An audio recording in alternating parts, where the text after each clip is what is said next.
Welcome to County Reports. I'm your host, Philip Marin. Please welcome today's guest, Republican Chairman for Putnam County, Anthony Scannapieco. Thanks for having me, Phil. How are you doing today, Tony? Very well. Tony, Putnam County is a red county in a sea of blue. Yes. My new saying is it's the Republican oasis in the Democratic desert. Now, what's so special about Putnam County that we have this strong Republican base? There's a number of things. I think it's smaller than the other counties. It doesn't have a lot of urban areas. We have no cities. And most of the people here are your working class people. I mean, there's a little bit of the wealthy, upper, like they have in Westchester, but most people here are the working class, regular guy, get in their car, go to work in the morning. The regular woman goes to work in the morning. I think it deflates kind of what the Democratic Party used to represent, was the blue-collar person, because I personally, everybody I know is a Republican, and they're working class people. Yeah. Well, like I said, I'm retired. I'll be retired 10 years in a couple of days, but when I was in the firehouse, most of the firemen I talked to, when we were talking, they were Republicans, and they talked about the things that concern them. Even here in Putnam, I think a lot of the Democrats, the old Democrats, are very conservative. The conservative Democrats. Now, speaking nationally, of course, being just a little county, 90,000 people here, we look nationally at what's happening to the Republican Party, and it concerns a lot of people that I know. And what can we, as Putnam County Republicans, what can we do to help strengthen the party nationally? Is there anything we could do? Well, I just had a meeting, town of Carmel meeting, and I told everybody, I said, look, I said, part of the job of committee people is to recruit new Republicans. We have to go out. We have to, we're always fighting a battle against the press, who's 99% liberal, the unions, who I've said from long when I'm a member of a labor union. My father's a member of a labor union. All my cousins, uncles, they're all in labor. But I think that one of my things I used to say to the firemen is, the union leadership in Washington, they need to take the suits off, give back the union credit cards that they go out to dinner and they act like politicians. Expense account. Right, and go back to work with the working man and find out what he's really thinking. Instead of the union leadership telling the working man what to think, they're supposed to be listening to what the working man is thinking and how he feels and going back and getting it. Well, I think what you're trying to say is, that Putnam County embodies the fundamental difference, I think, between the Republican and Democratic parties, which is Republicans believe in personal, individual responsibility, initiative, and the Democratic Party, I believe, unfortunately now, have a mentality of, we have to help people, and there's no individuality. Everyone's put into groups. We have to spend money and help them. They're calling that now the nanny state? The nanny state. Somebody takes care of you forever. You don't have to take care of yourself. You have to. They're going to take care of it for you. They're going to do everything for you. And unfortunately, when you do that, it costs a lot of money, and somebody's got to pay for that. Well, there's another fundamental difference, which of course relates back: spending.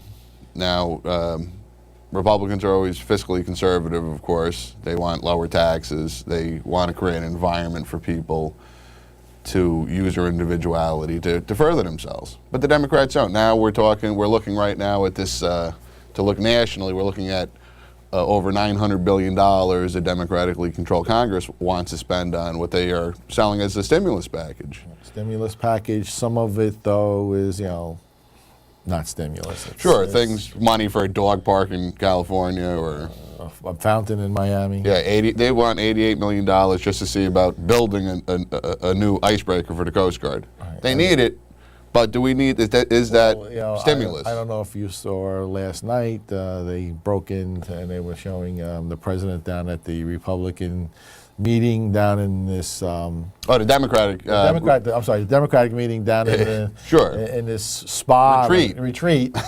That, of course, they said when the Republicans did it, the lobbyists pay for it. Well, when the Democrats doing it, the people of the United States are paying for it. Well, sure. One of the first things they did this Congress was vote $90,000 increase for each congressional office, which was 3 times. Right, and he was down there and he's talking about the stimulus package, and that's what we have to do. And of course, he was getting little jabs in against my party, the Republican Party. Well, the Republicans are standing pretty firm about having some responsibility in this spending, making it more stimulus. Well, yeah, you have to. Yeah, it's got to be more stimulus as opposed to just throwing money at things and giving people money. Well, I think a remarkable thing has happened that in the last 3 weeks, you've gone from a majority approval for this package to a minority approval rating. Among regular people. Last night on I think over here in this report that I showed you earlier, I think it was like 70% of the people disapproved. It's now up to 85. Yeah, it's losing ground very quickly. Of the people that they polled. That was a Gallup poll. This is a Republican poll, but the Gallup poll is a national poll, and it was 85% last night. Now, here we're talking about the national politics, what the Republicans are doing. We now, I'm a Republican. We now have a new chairman for our national party, Michael Steele. Right. And he's promising to turn things around. I mean, well, yeah, I hope. I mean, we need to get more focused on the direction that we're supposed to be going in, and as if we've gotten away from that in the last few years. Well, what is the direction you think? Not. Well, if you were to offer Mr. Steele some advice, what would you say to him? What I say to him is, we have to get focused back on the core ideas of small government. Helping the small businessman, the entrepreneurs, get the money, and they get the money out there. This thing about, you got to give, you got to tax the rich. And we've talked about this many times. Taxing the rich doesn't do anything. The rich don't care. The ultra rich. I mean, I used the example of some years ago during the Clinton administration. They decided they were going to raise the tax rate enormously on yachts. Rich people didn't care. They went down to the Bahamas and bought the yachts. What happened? All the yacht builders in New England went out of business. All the small guys that worked on building those yachts didn't have a job. Yeah, they're out of work. And you try to tell them this over and over again. Oh, that's not. You got to tax the rich. You got to tax the rich. First of all, they just back out and they just go buy it where we own. Well, I think another mistake, and something that has affected Putnam County and New York State in general, is taxation of businesses, both large and small. It's been. Well, I'm sure you remember back in the 80s, the large masses of people leaving New York State, particularly upstate New York. And the same thing occurred, unfortunately, under Governor Pataki. We lost a lot of people because of the taxes. Right. I mean, New York is the highest tax state in the United States. I mean, we can't even call Massachusetts Taxachusetts anymore because New York is worse than Massachusetts. This morning, watching one of the morning shows, and I'm not talking about Fox, it was someplace else where it was not where everybody says, oh, Fox is, conservative. Came out this morning that to live in New York, New York State we know is the highest tax state.